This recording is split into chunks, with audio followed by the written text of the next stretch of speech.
Hey guys, we've got some nice weather today, so I'm out here working on the TR7 and plan to do this the right way and get this out of there.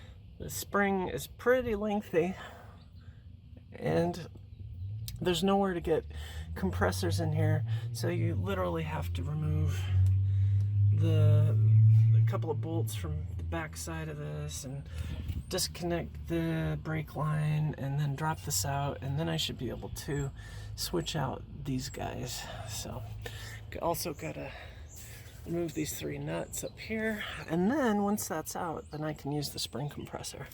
So I'm gonna try to do this as straightforward as possible. Hopefully it'll go well. So this is kind of a pain.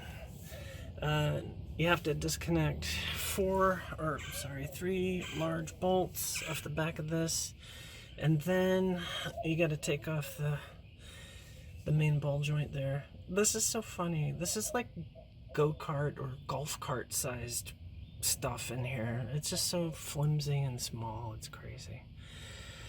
But anyways, it's a cool little car though. I do like it a lot. So I'm taking this nut off and I'm going to try to bash this out. I believe I have another ball joint, so that's good. And then hopefully getting this loose will allow me to lift this up slightly and pull it off of this arm. But how I'm going to do that is anybody's guess, because there's full pressure pushing up on the top of it. So yeah, I don't know. I can drop this out, but well, this is going to be pushing down on that, so I'll probably have to use this to lift this up while I pull it over off of that. I mean, alright, so now I've got basically these 2 spring compressors compressing the spring, and then the items that were on the end here are now here. So those guys are there, and I will now loosen these up and very gently either side and get the spring off of here, and then I can take the strut out of there, which is definitely not good anymore. Alright guys, so I finally got the strut out of there. Oh my gosh, made in England. This is original, I'm sure. It's gotta be. Well, there is a chance that it could be original, I guess, or replaced, whatever, but anyway, so next up, I'm gonna get I have the new parts to go in here, so I gotta go inside and grab those. And am I gonna clean this up? I don't know. Why bother, really? I don't think I'm gonna mess with that. I gotta check to make sure I have a ball joint to put in there. So I gotta double check that and make sure that's fine. Because if I have one, I wanna go ahead and put it in now. So this is the box of goodies that I bought last year. Oh, that's trash. So these are the parts I'm going to take out there for today to do the driver's side. So yay, nice and new. This is going to be great. So here you can see a little bit of the difference between the old and the new spring. One of the main differences is that this is a thicker spring than this.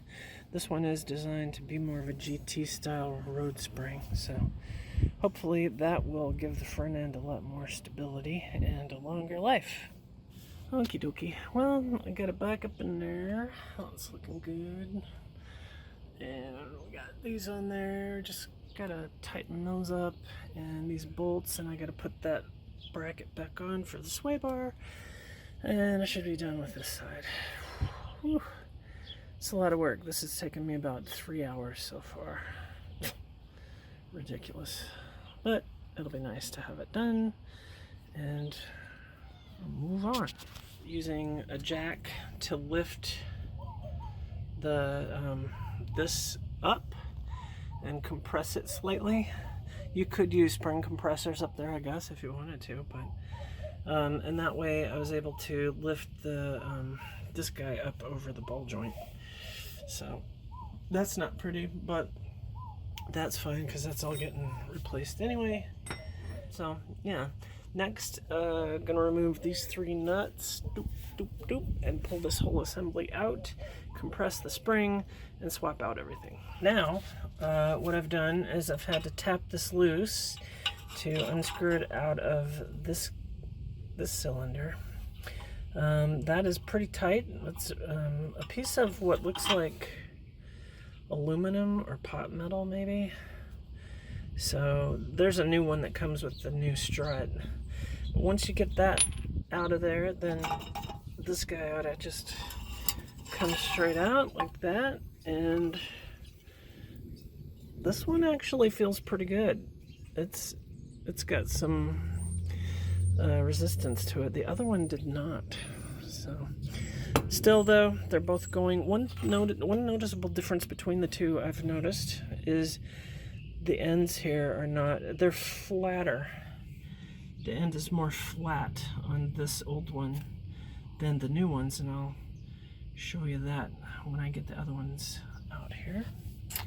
So now on to the next step. Alright, so here you can see how there's kind of a tip on this one.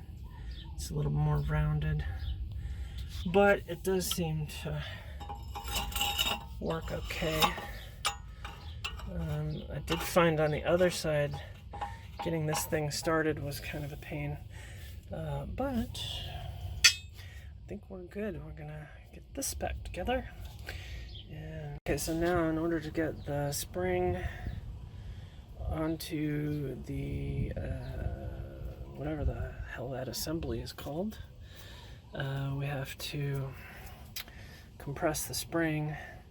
Then we'll slide these goodies over the top of it, and then we will lock it down with the nut on top, and then next step will be sticking it back in there. Well, I doubt that you guys can tell a difference, but the car does sit a lot nicer now that I have those shock towers done, or shocks done. So now all that's left to do is just finish making sure that these guys are hooked up right. Put some fuel in the tank, purge the line, hook everything up, throw a battery in it, and see if she'll run. I do need to reattach the alternator. And I think I have some hoses that still need to be reconnected, some air related stuff.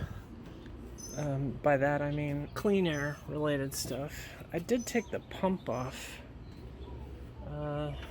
Don't have any plans to put that back on actually, so gonna have to figure out what to do with those hoses.